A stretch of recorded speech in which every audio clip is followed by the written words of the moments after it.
I learned this from Tony Robbins. We have basic human needs. We all have to meet these needs. All right. So the first one is for certainty. Creates safety, security, and stability. All right. And then after that, it's uncertainty. We have to have a sense of variety and adventure in life, or else we'll be bored as hell just living in a very small little box, being safe and secure and stable. So certainty and uncertainty.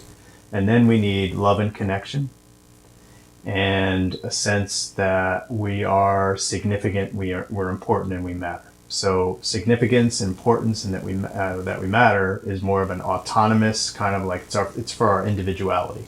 And people are like, oh no, I don't want that. Yeah, we all do. So it's okay. But we also need to balance that out with relationships, love and connection. So we have to learn to. Here's the other. We have to learn to know when to make it relational and when to be able to stand on our own and our autonomy. But those are some of these basic human needs, and there's two more. A sense of personal growth for the rest of our life, and a sense of contribution to others. So those are the basic needs. And yet when we have these basic needs met, sometimes there still feels like there's something missing. And I want to know what that is for you.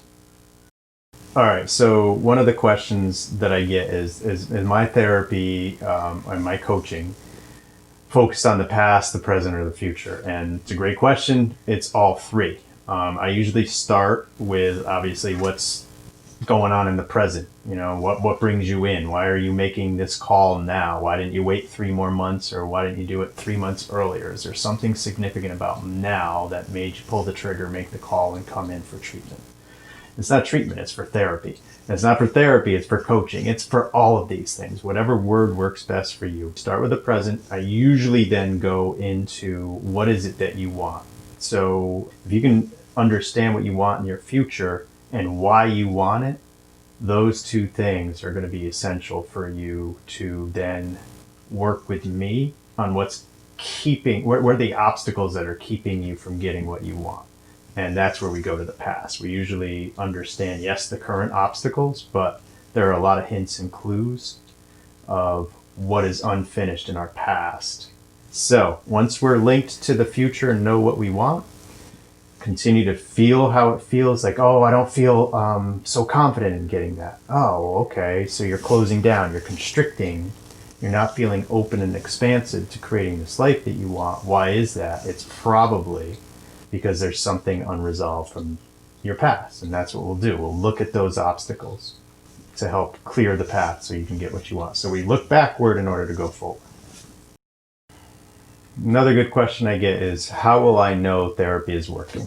It's a great question. You're just going to know. You're going to feel it. And it's not going to be like a sense of white knuckling it. Like, oh, I'm not. You're not just showing up and doing, oh, well, I'm going to therapy and forgetting about it. After therapy, you're engaging in little behaviors. So like, I don't want anybody to get a therapy buzz. They come in and we talk a good game and it feels good because, you know, someone's listening to you. So of course you're going to feel good. Someone's paying attention to you. It goes back to significance and importance, and you matter. And there's a little bit of a relationship.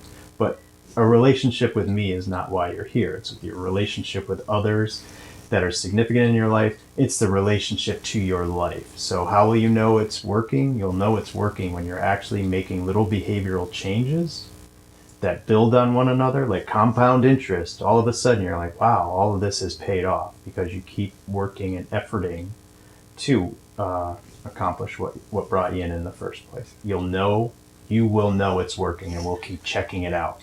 And I'm not going to let you out of here without feeling like that you're going in the right direction. Because if you're not, then we have to talk and we have to switch things up and help you get in the right direction. Because eventually you're going to stop therapy and you're going to stop this coaching, whatever we're doing, and you're going to be off on your own because you don't want to be needing me for the rest of your life. And I shouldn't say it like that because I've been involved in groups my whole life. They keep me going. So sometimes people do need to check in, and there's nothing wrong with that, but you don't want to have to come in like 8 times a week. So my ideal client is someone who is very motivated to grow personally, those final two human needs for growth and fulfillment are personal growth and contribution.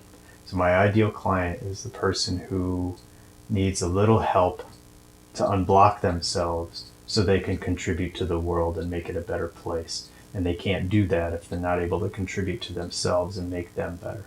So we're here to help them get their needs met so that they can contribute to the world, because we're all one. It's like one big web. So if we're taking care of each other, those others will take care of us, and vice versa.